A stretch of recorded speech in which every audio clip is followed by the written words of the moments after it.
अस्सलाम वालेकुम ख़वातीन व हज़रात। जनाब सैयद सरफराज अहमद शाह साहब की किताब फ़क़ीर रंग के साथ रुखसाना बशीर आपकी खिदमत में हाजिर है। आइए चलते हैं पेज 144 पर। कल हमने आपके साथ शेयर किया था एक सवाल कि क्या हमें अगर कोई तोहफ़ा दे तो हम फ़र्दर किसी को दे सकते हैं। तो शाह साहब ने फरमाया था कि चूँकि ये आका सल्लल्लाहु अलैहि वसल्लम की सुन्नत है, आका सल्लल्लाहु अलैहि वसल्लम की बारगाह अक़दस में जो कुछ पेश किया जाता था आका सल्लल्लाहु अलैहि वसल्लम वो दूसरों में बांट दिया करते थे। अब एक और सवाल पूछा गया है, देखते हैं इसका जवाब क्या है और सवाल क्या है। सवाल है कि मुझे एक चादर दरबार बीबी पाक दामन से अता हुई है, क्या ये चादर हज़रत ख्वाजा गरीब नवाज़ साहब रहमतुल्लाह अलैह के दरबार पर अक़ीदत व मोहब्बत से पेश की जा सकती है।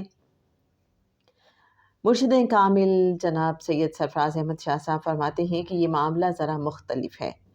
इस किस्म के तोहफ़े तहाइफ जो पहले कहीं और इस्तेमाल हो चुके हों किसी दूसरे दरबार पर ना दिए जाएं। चूँकि ये चादर पहले हज़रत बीबी पाक दामन के दरबार पर डाली जा चुकी है, लिहाजा ये मुनासिब नहीं कि ख्वाजा गरीब नवाज़ साहब के मज़ार पर वो चादर चढ़ाई जाए। बेहतर यही है कि इस मकसद के लिए नई चादर ख़रीद ली जाए। जनाब आज के लिए बस इतना ही। कल एक नए सवाल और जवाब के साथ आपकी खिदमत में हाजिर होंगे। अपनी दुआओं में बहुत याद रखिए। रुखसाना बशीर को इजाज़त दीजिए। अल्लाह हाफ़िज़।